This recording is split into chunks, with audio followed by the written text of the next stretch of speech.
ahead and get started. A couple of housekeeping items. This webinar will be recorded and the lines are muted. If you have questions, please use the Q&A box or chat feature so we can make this webinar as interactive as possible. So with that, my name is Amber Kendrick, Vice President and Consultant at Procyon Partners and co-founder of Women Owning Their Wealth, WOW Collaborative. WOW Collaborative brings together people, perspectives, and tools that women can use to take control of their finances today and realize their dreams in the future. So I get the privilege to moderate a dynamic discussion on protecting aging parents. We have strategically offered this webinar between Mother's Day and Father's Day in anticipation of Elder Abuse Awareness Month, which is observed next month. From our perspective, this panel brings together specialists in three of the most relevant areas of every aging adult's life. That's personal financial planning, physical safety and living environment, and technology and cybersecurity. So with that, I would love to introduce you to our panelists. Carolyn, would you like to kick us off? Sure. Thank you, Amber. It's such a pleasure to be with all of you today. I'm Carolyn Wetzel, Vice President, Private Wealth Advisor with Procyon Partners, as well as co-founder of the Women Owning Their Wealth Collaborative. I am fortunate to work every day with clients to help them develop financial plans, manage their investments so that they can make informed decisions today and over time around their finances. Thanks for the opportunity to be part of this today. Of course. Jim, would you like to introduce yourself as a colleague of ours at Procyon? Jim Jeffrey, I'm a senior institutional consultant and managing director, and I work with long-term care companies. Awesome. All right. Tina, do you want to introduce yourself next? It would be my pleasure. Thank you once again for giving me an opportunity here to participate on this panel. My name again is Tina DuPont. I'm Vice President of Marketing and Communications for Seabury. So we are a single site life plan community, which I will define during my time later on. I've been in the senior living industry for nearly 19 years in one capacity or another. I'm very passionate about the industry, the topic, and I really look forward to sharing some of the knowledge I've acquired over time and things that you need to consider as you're helping manage the exploration of all the options with your loved one or for yourself. Thank you. Awesome. Thank you, Tina. And last but certainly not least, we got Adam from Schwab with us. Thank you. My name is Adam Mosley. I'm with Charles Schwab Advisor Services, where I'm head of technology operations and cybersecurity consulting. And in our work, we work quite a bit with advisors on the topic of cybersecurity and helping advisors strengthen their overall cybersecurity programs. And by extension of that, we help advisors help their end investors as well. It's good to be with all of you today. Awesome. Thank you. And thank you, everyone. So Carolyn, I'll start with you. If you don't mind sharing one thing adult children should know or perhaps do from a financial planning perspective. Sure. Thank you, Amber. As I mentioned earlier, I work every day primarily with families to help them make thoughtful decisions around their finances. So when it comes to what can adult children do to help protect their own aging parents over time, when it comes to personal financial planning, I want you to keep in mind an acronym. I want you and your parents to have an IDEA, I-D-A. I stands for information. And when I talk about information, today we all know what is true, which is we're living longer than ever. Men on average live till 82. Women on average live until they're 88, which means the majority of us on this Zoom today and those who are important to us will at least live that long and likely longer into our 90s and 100s. The other piece of information that's essential for you and your aging parents to know is that when it comes to longevity, how is it that the majority of people who are 65 years and older actually spend the money during those 30 plus years of retirement and lifestyle. And that's broken down into 3 main categories. The first, interestingly, is housing. Why housing, you say? Well, if you think about it, you're anticipating needing to experience and enjoy a quality of life for over 30 years. And as we all know, over that time period, we all are juggling a variety of physical, mental, emotional changes as that happens. So when we talk about the majority of spend for people 65 and plus being housing, what they're spending this on looks different over time. Initially, it might be around changing the current environment, downsizing, upsizing, relocating. Then as physical capabilities change, it might turn to aging in place, making modifications. Perhaps those activities that you did as a homeowner, you now begin to delegate and engage other professionals to do. Think landscaping or housekeeping. And ultimately over time, as your own ability to sustain your immediate physical movement may change, or mental or otherwise, that's where you may need to engage others for activities of daily living, bathing, clothing, etc., who may need to come into your home environment and assist you. As a result, from an information perspective, if we're living longer than ever, the largest portion of spend tends to be housing related. The other 2 portions of spend that are important for you and your parents to know, firstly is, believe it or not, transportation. And the reason why transportation is so important, in those years where we are physically able to care for ourselves, transportation represents access. It enables us to have a level of spontaneity and ability to connect with others and sustain a quality of life that prior to and leading up to our 60s, 70s, and 80s, we may take for granted. As a result, on average, around 15% of spend for people 65 and plus tends to be in transportation. And in your 60s and 70s, it may be driving your own vehicle or enjoying a level of travel. In your 80s and 70s, 80s, and 90s, it more be around access to that transportation. Ride sharing programs, technology to take you place to place, including doctor's appointments and otherwise. Technology is the second portion of spend. And lastly, what we find out is the third area of spend had been historically for the last few years a combination of food and healthcare, with healthcare starting to edge out food a little bit. Historically, it had been food 13%, healthcare 13%, but as the prices of healthcare continue to go up rapidly, healthcare is now 14% of spend in retirement. Why is this important to you as an adult child and to your aging parents? Because I want both of you to have, remember that, IDA, an idea of how to manage that. Balance this information, living longer than ever, with portion of spend being firstly on housing, secondly being around transportation, and thirdly being a combination of food and healthcare. Then D is discussion. The sooner you and your parents know this, the sooner you can initiate conversation around what are they doing about this? What are their expectations and wishes around where they aspire to enjoy the second part of their life? What are the plans they have in place for their physical environment? What types of policies or insurance do they have in place to cover health needs? Or should their needs change, what kinds of activities of daily living may be covered by themselves, you as an adult child, or others through long-term care insurance policies or otherwise? And lastly, the A, I want you to have the idea, is action. As you and your parents talk about this information, it's an opportunity to make thoughtful decisions and actions together. And as we all know, even with the best intentioned plans, life doesn't happen according to plan. So what is necessary as an adult child with compassion and care for our parents who are aging is to continuously revisit.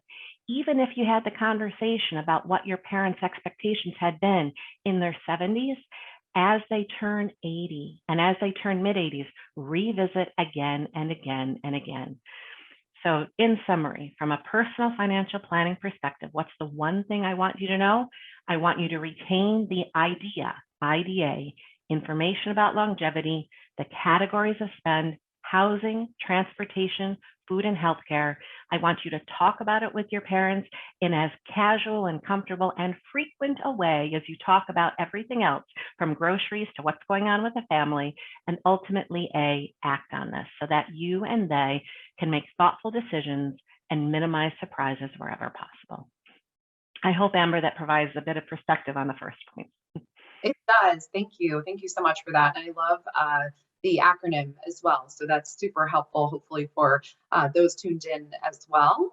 So now I'm going to turn it over to Jim, who will introduce Tina, where she'll share 5 things adult children should know from a physical and living situation.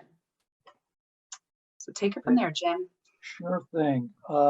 Happy to be on this panel, although I'm not really the expert. I'm going to introduce the real expert. But I have some perspectives, and I think that's why I was invited. And I work with long-term care companies, senior living companies, mostly CCRC and life plan communities, and mostly not-for-profits. And what I do for them is I manage their financial assets. And they have to be managed in a very careful way to meet their obligations to creditors, but also to residents, which is very important to people contemplating these kinds of arrangements. Many residents have entered the community after paying a refundable entrance fee. I also have some personal experience with family members, and I understand how sensitive the conversations that Carolyn alluded to can be. I also understand that the timeline of these these decisions really bear no relation to what you think they will. You're always entering into these conversations too late. And even if, mom and dad think, this is not for me, this is not the time, quite often, you really ought to be in the middle of making those decisions and using experts to help you plan those decisions. So with that, I'm going to turn it over to Tina, who's really going to tell us all about the senior living world.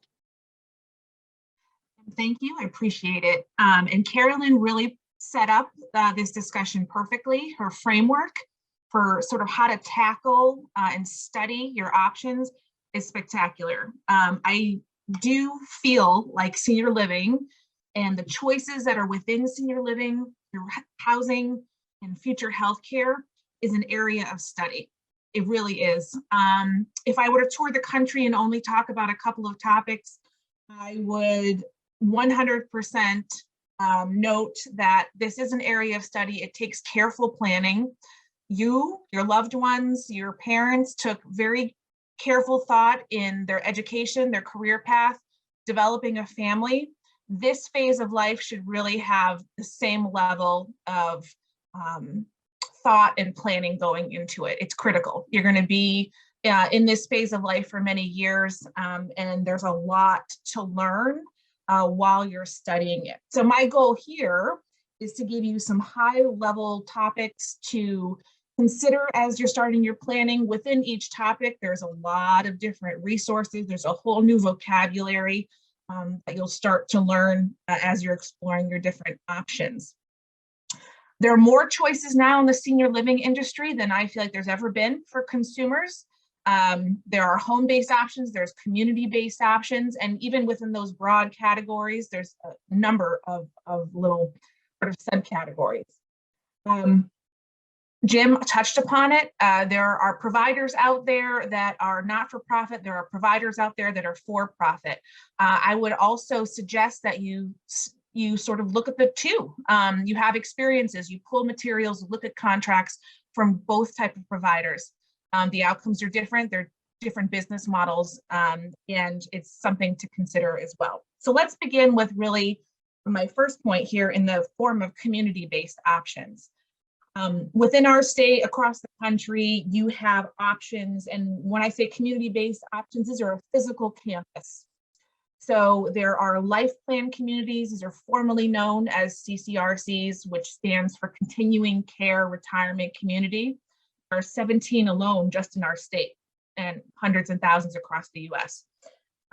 This is a campus that has all areas of living on one single campus. There's an independent living component, an assisted living component, generally a memory support assisted living, and then ultimately skilled nursing. So one enters in this campus and goes through sort of a continuum of care as they age and their needs changed.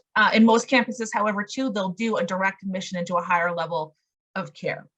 There are single site assisted living and memory support living operators out there. So if that is the only level of care that one would consider, that's an option. There are single sort of standalone skilled nursing facilities as well. So there are a lot of different campus-based or facility-based options that exist for consumers.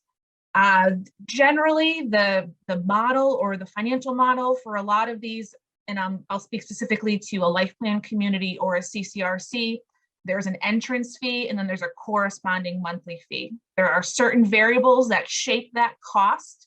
Generally, it's the size and square footage of the home that you're entering into, whether you're coming in as a single individual or two, and then which financial plan you're ultimately going to take on as a resident there. Because there are some entrance fees that have a refund aspect, and there are those that do not. And there's an entire package of services that come along with that. And that from campus to campus varies greatly. So pulling materials, comparing contracts, looking at the details is really, really important. There are other communities where there's an entrance fee. There's communities that do not have entrance fees and you're paying a market rate monthly rent. So that's why I'm saying just this component alone, it takes a lot of study and looking into, and the ways in which someone could do that. Of course, looking online and doing some high level interviewing, pulling materials from sites that are within 5 to 10 miles of where your loved one lives, visiting campuses, having experiences there. And I'm not just talking about tours. I'm like, sit down, have a meal, do something alongside community members there to really get a feel for what it's like to live there. So again, many options that are part of this one aspect, which is the campus-based, community-based option. The other side of the coin is home-based option. So if one does have the desire, and if you're in Carolyn's framework and you're in the expectations and discussions part of your journey, and it is expressed to you that I do want to live in my current home, or perhaps I want to downsize, but then stay in this current home in my community that I've been in for 40, 50 years. The home-based options that exist, again, range. So there, in some communities, there are now adult day centers. So similar to maybe what we've all experienced as parents, where you had daycare centers for our children, it's a similar kind of model where there's access to transportation sometimes, meals, activities throughout the day, and that's a private cost. I think the average is like $84 a day for our state. If that no longer is a viable option, there is care that comes to you in your home by way of visiting nurse services. You do need to have you're homebound and you need to have a skilled need in order to initiate a visiting nurse service, start of care. But within that, there's the specialized nursing care, medication management, wound management, and then occupational therapy, physical therapy, and the like. But that's generally from a skilled need, and it's ordered by a physician or if you're being discharged from a hospital. The other type of care that exists that's for most people is sort of a toe in the water, comes by way of a private duty homemaker companion agency. And even within that, there are two specific skill sets. There is a companion skill set in which someone does everything short of personal care. There's no hands-on care with companion classification. It's meal preparation, light housekeeping, companions or rides to doctor's appointments, and the like, and really just companionship. Whereas if you have a home health aide, or a personal care assistant, they are trained, and it's also a different price point. They are trained in providing some of that personal care. So Caroline alluded to activities of daily living earlier. So if you're at a point where you're aging in place and some of those activities become struggle, then a home health aide or a PCA would be trained in assisting with those types of functions. Outside of that, there are, of course, a lot of different things that you can hire privately for that range from meal delivery services to all a range of services around your house, housekeeping, and the like. The interesting sort of direction that the senior living industry has gone in is this third bullet point that I have, and that's this idea of a a continuing care at home model. And there are 3 in our state. Our campus is one of them, and there's about 31, 33 operational across the United States. So this is a blend of the home-based options that I just did an overview with, as well as the community-based options. So, and in this model, someone does have life care, and life care is a term that you'll hear in this industry. It's a contract type. It's generally reserved for campuses that are like a continuing care campus where, all future care is enveloped in this contract type.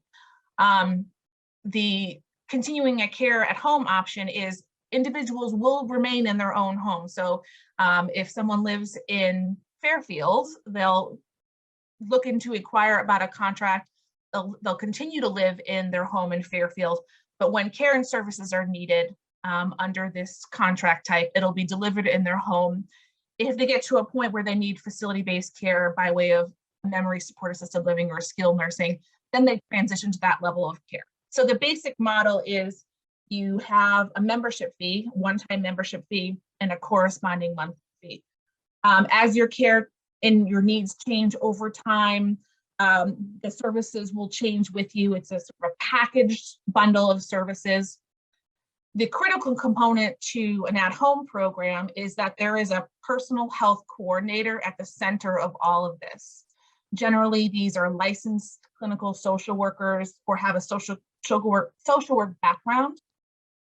And their function is not only to, develop the relationship with the members, but at the point that a member is it's an acute spell of illness or hospitalization or something of that nature, that they need a series of coordinated services upon discharge. It's that personal health coordinator who's putting all that in place. If they need to be discharged to a skilled nursing facility, short-term rehab, for example, they are managing that discharge and admission into skilled. So this is sort of a best of all worlds type arrangement. And it is something that anyone I can speak to, I would say, look into it. It's a good option for your loved one.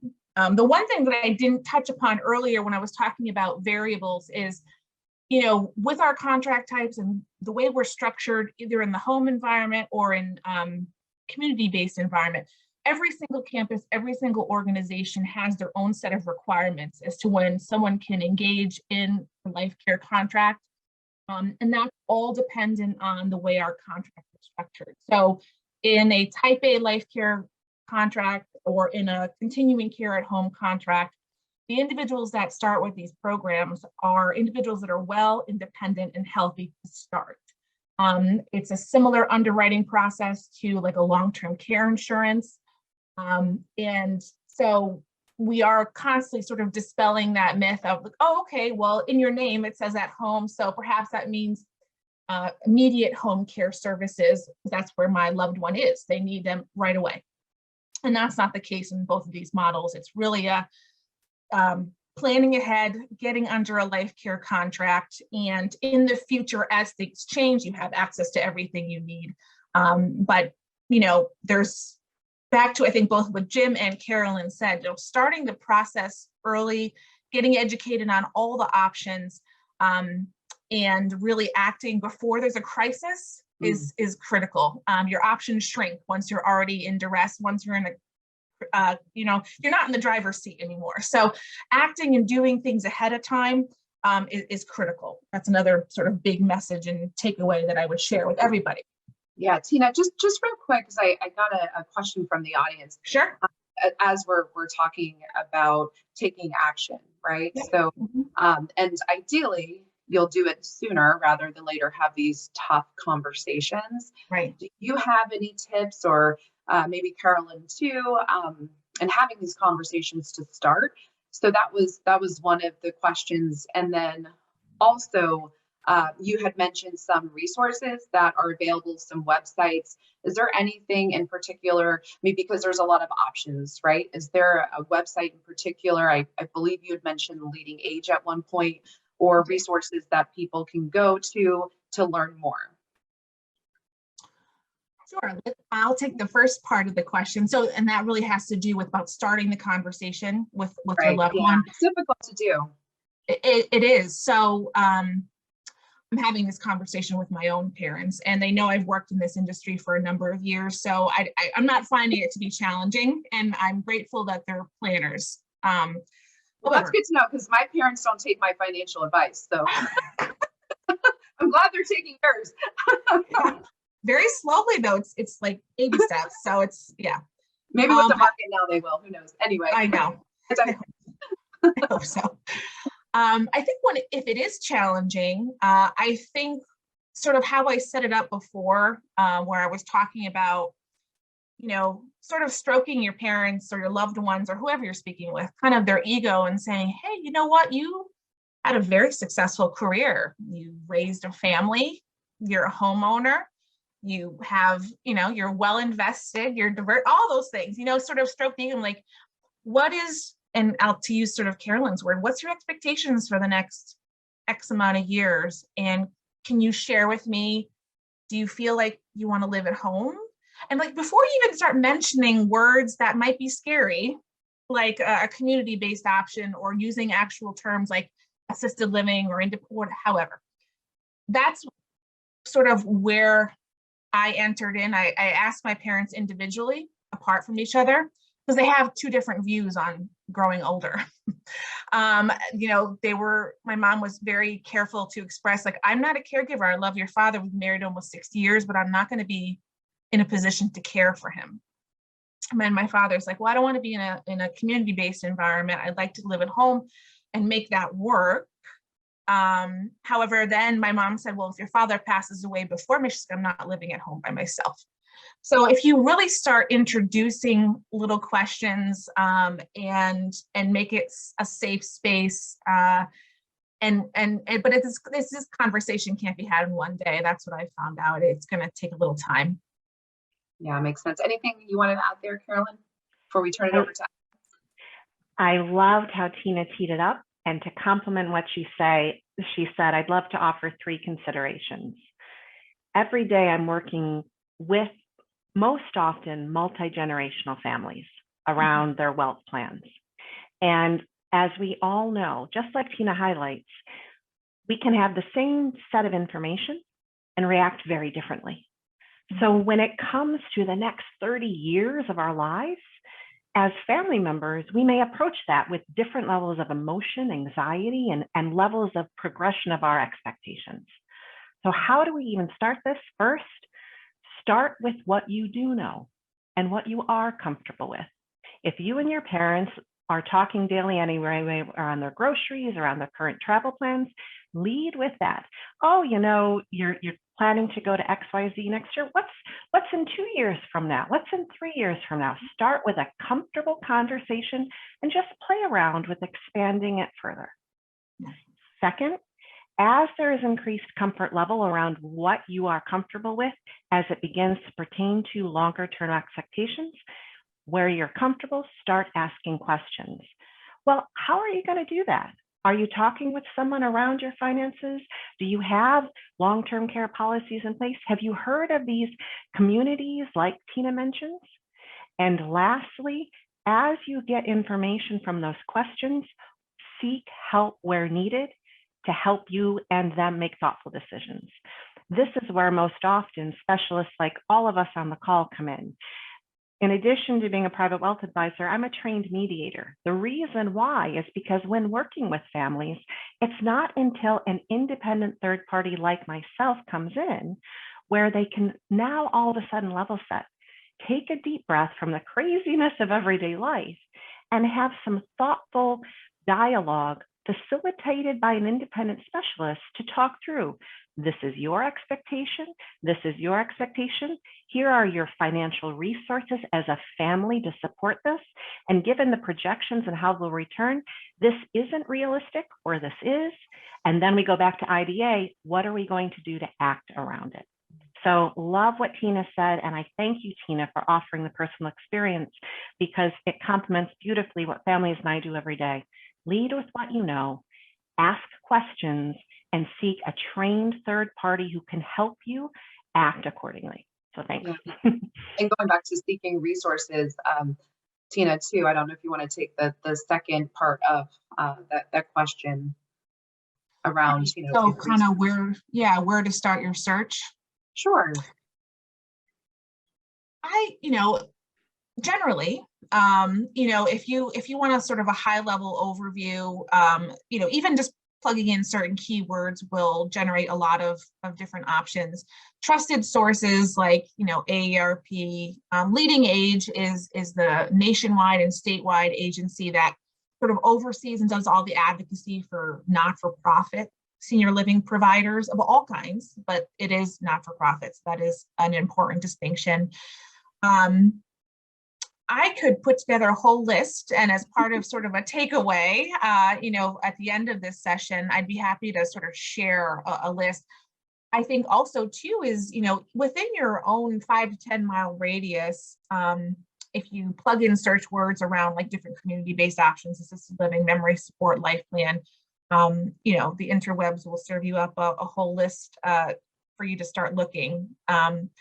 But yeah, if I could have a minute to think on that, I can kind of organize it into high level and then sort of, your state level resources, and then more, specific to the community that you live in.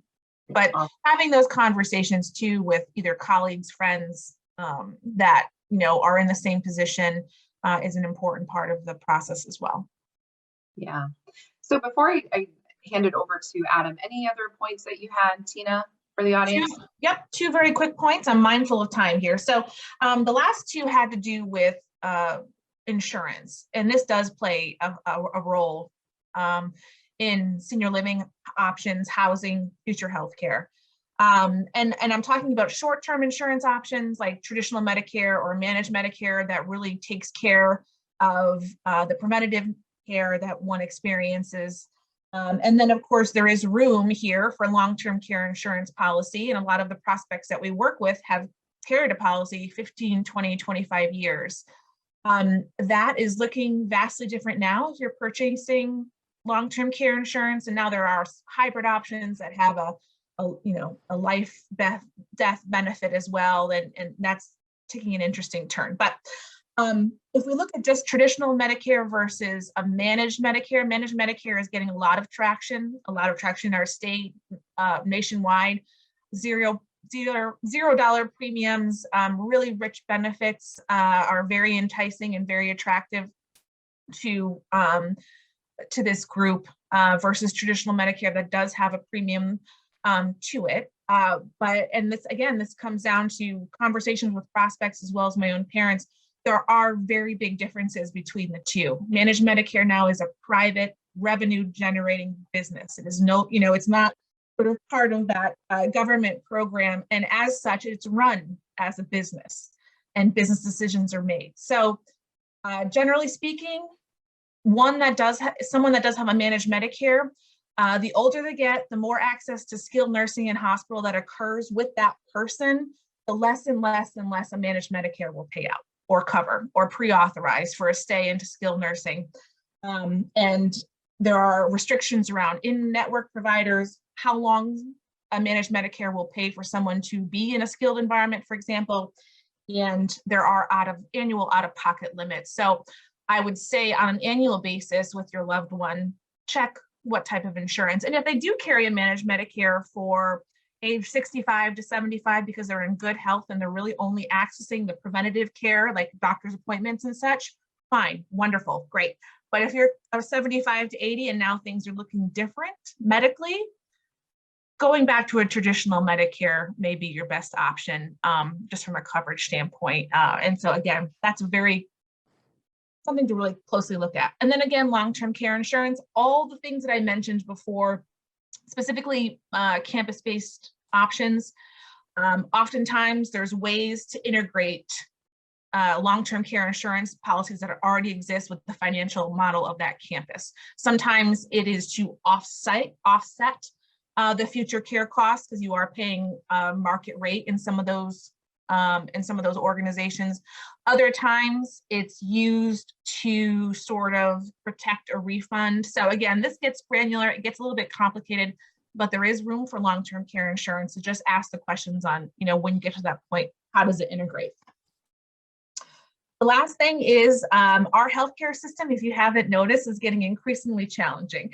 If you have the joy of being sort of your loved one's case manager as they age, you'll be navigating hospital systems, urgent care systems, doctors, specialists, skilled nursing environments, rehab environments, and the coordination, and then the home-based services, the coordination of all those services, and the fact that most of these entities do not talk to each other is a huge task, and it takes a lot of time. Out there in our space here, there are organizations and like the community or the continuing care at home models, as I noted, has that personal health coordination built in. But there are geriatric case managers that only do that can be hired privately. And within some campuses, there's those type of support. So I'm just saying the education component is critical, because if that ultimately ends up being you and you're navigating the system for your loved one, you're going to need a lot of resources at your hands, and you're going to become an expert pretty quickly, but that'll come by way of some trial and error. So that's really important, getting support there, or just knowing what you're getting into. And the sort of the post-COVID staffing constraints and the models and how things are shifting, I don't see that going away very quickly. So there always will be these constraints. So learning all of the challenges of the healthcare system is something that will be part of that exploration. So that's really it for now.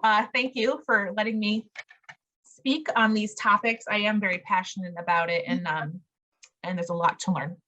Yeah, thank you. That was super helpful. Yeah, now we're going to switch gears a little bit here.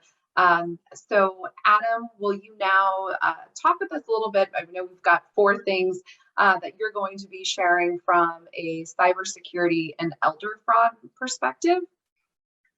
Amber, thank you. And I really appreciate all of you bringing the cybersecurity lens to this discussion. Our parents and other aging loved ones in our sphere need our help in this area as much as anyone. We've been tracking and working on a tragic and just alarming trend regarding senior and otherwise vulnerable investors. They are being deliberately targeted by cybercrime bad actors. What we most often see in our business is a end investor, a senior or otherwise vulnerable investor, will be contacted by seemingly a friend, and that might come over social media, that might come over email. That's the most often vehicle that we see. It can be by phone, and we've even seen cases where it's coming over regular way mail. And then what tends to happen over an exchange that might take place over a few days, a few weeks, we've seen it over a period of a month or so, where there's a back and forth that happens, and that's just an element of social engineering is what it is.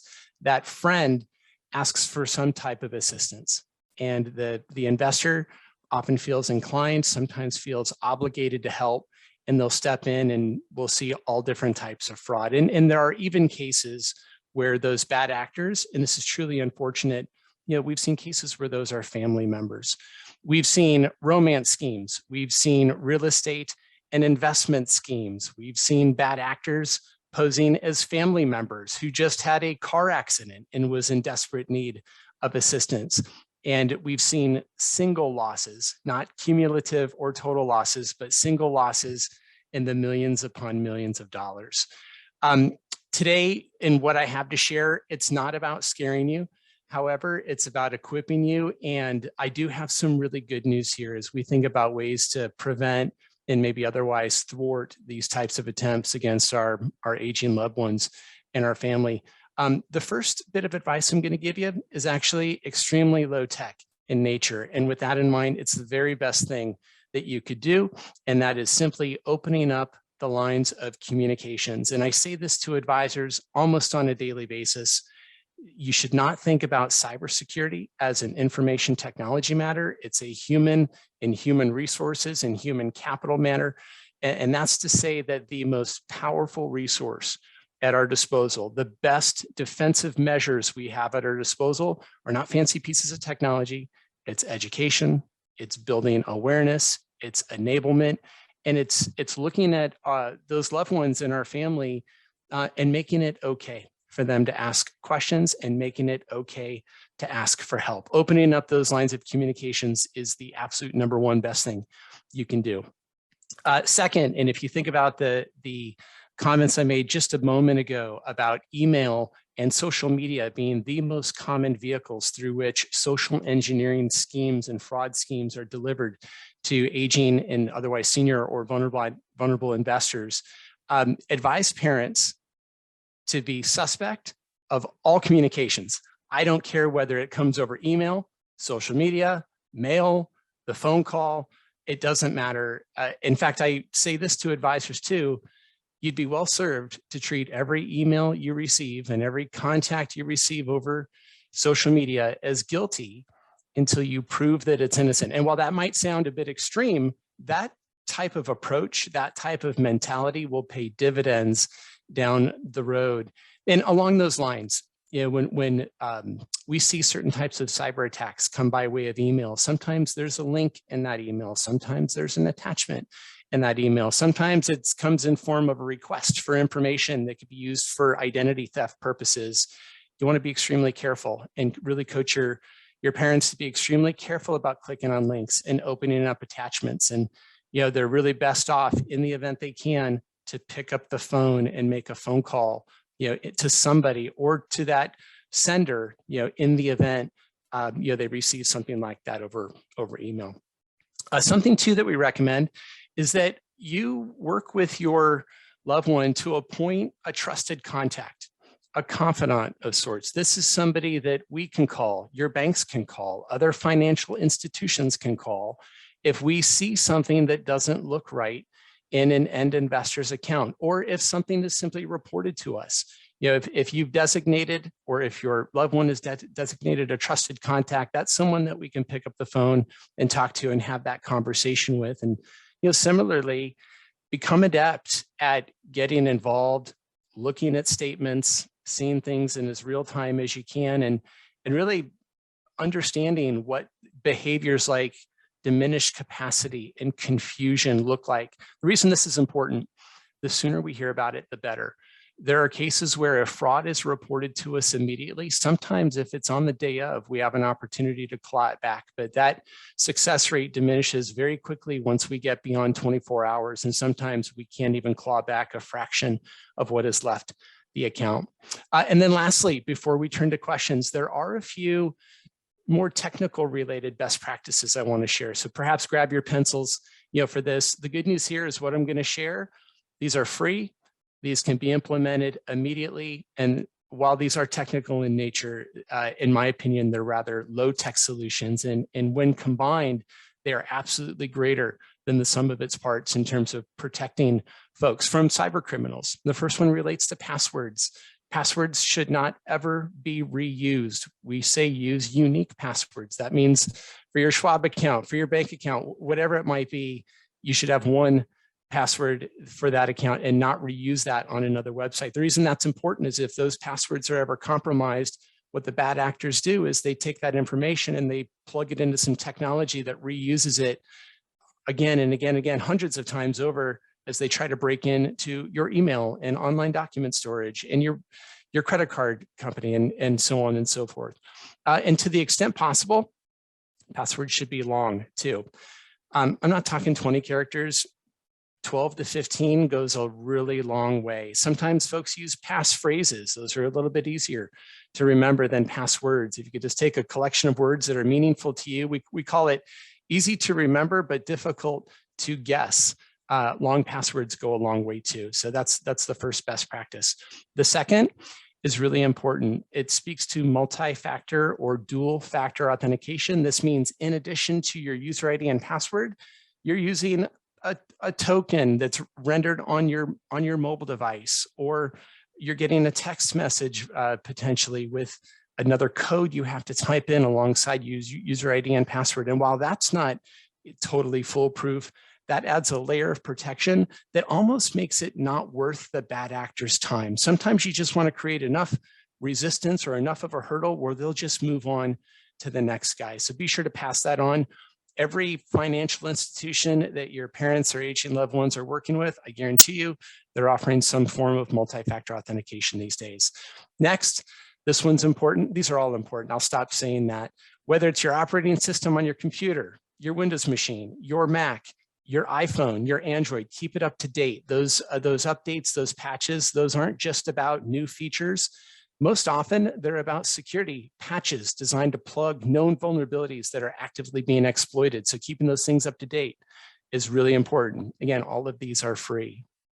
Windows machines, Mac machines, they have firewalls built into the security settings. All you need to do is check a box on your parent's machine to turn those on, and that can make it extremely difficult for a bad actor to try to come in over the internet and gain access to that machine and anything on it. So we recommend that as well. And then lastly, we do recommend staying off of public Wi-Fi. If at all possible, just stay off of it. These days, it's really difficult to differentiate between a legitimate Wi-Fi that you're logging onto at Starbucks and one called Starbucks 2 that a bad actor could launch from a device sitting right in there in Starbucks. And in doing so, they're able to see everything that's transmitted over that private network. So we do recommend just using cellular and staying off of public Wi-Fi whenever you can. And with that, Amber, I'll turn it back to you. Awesome, thank you.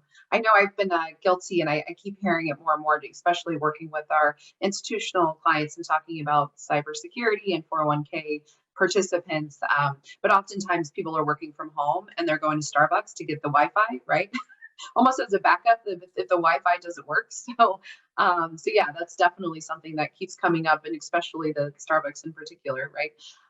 So I do have a couple other questions, and thank you all. Keep them coming. This one, actually, there's two, it looks like, for you, Adam. The first one is, if my mom has memory issues, how do I help her with passwords and cyber protection? Okay, so we all have memory issues as it comes to passwords. That's an absolute fact. But there are ways to help manage that. Maybe I'll preface this by saying, if you can secure this computer and the phones that what I'm about to share with you will be running on, if you can secure this piece of technology with a really good password and multi-factor, we are big fans of a piece of technology called password managers. They're prolific out there in our space. A lot of people use them. I use them as well, but they are pieces of technology, very strong in nature. Their sole purpose is to organize and protect passwords, but it's a great way to remember and store those passwords. Then they can be set up with the applications that are running on that machine or even that phone, and it can go grab the password from the password manager and log one in. But I say if you're going to use one of those machines, or excuse me, one of those services, you just have to be very careful to make sure that you've secured it properly, because it contains all of your user IDs and passwords. But I'll give you the example in terms of how I use one. There are so many passwords that I just don't even know anymore. I don't know the password to my credit card accounts, to my Schwab account, to my mortgage. All of that is stored in a password manager. It's protected. And when I need to log into those services, the website goes and grabs them from there. Not difficult to set up, and they're rather inexpensive in the grand scheme of things too. Awesome, thank you. I believe too in the a password manager that we use within our firm, you can share, right? You can Right. share. So yeah, you can share. Good with, call. yeah, right, with siblings maybe or what have you. The other one for you too, Adam, is you say that emails, even from family, can be suspect. Do I really need to tell my dad to question every email message? That means he should call me to confirm request. Absolutely. Okay. Yeah, it's a mindset. And again, I know that sounds extreme, but imagine the one time that father may not call that daughter, and that request coming from the daughter was a wire request to help them, take care of some urgent matter. And the bad actors are so skillful these days at posing as a family member. Often what they'll do is they'll hijack one's email account, they'll look through the sent items, they'll grab an email exchange from weeks prior, and they'll reply to that. So they're not even creating a fake email account. They're actually using a hijacked email account of one person to gain access to another and then extract money from that person. So yeah, now if it's just, how are things going? Well, then, yeah, there's probably not need for a phone call. But if it's a request for something, that makes information, a transaction, anything, yes, pick up the phone.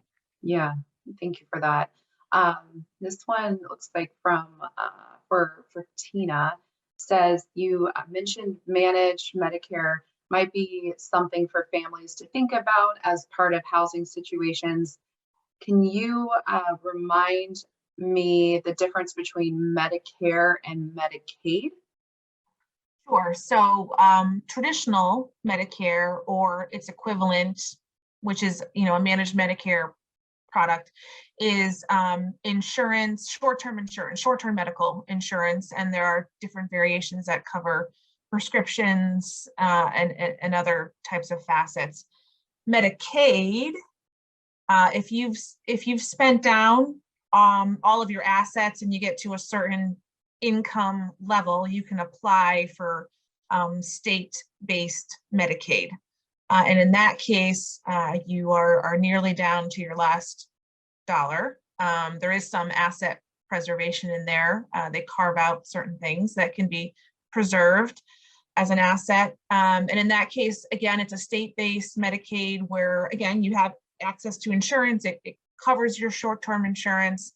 But in neither scenario, both Medicare or Medicaid, it does not, unless we're talking about skilled nursing, it doesn't cover housing. So an assisted living level of care, a memory support assisted living level of care, home-based services are all private pay matters. You are paying out of pocket for these services. In the skilled nursing environment, there are, skilled nursing sites that are duly licensed for Medicare admissions, private pay, and Medicaid admissions, and some that are not, and it's just really private pay or Medicare covered stays. But that's really the biggest difference. Medicare is when you do have income and assets, and Medicaid is after you spend down. Okay, super helpful. Looks like this might be for Jim. You had mentioned never too soon to start conversations with parents about these topics. In your opinion, is it ever too late?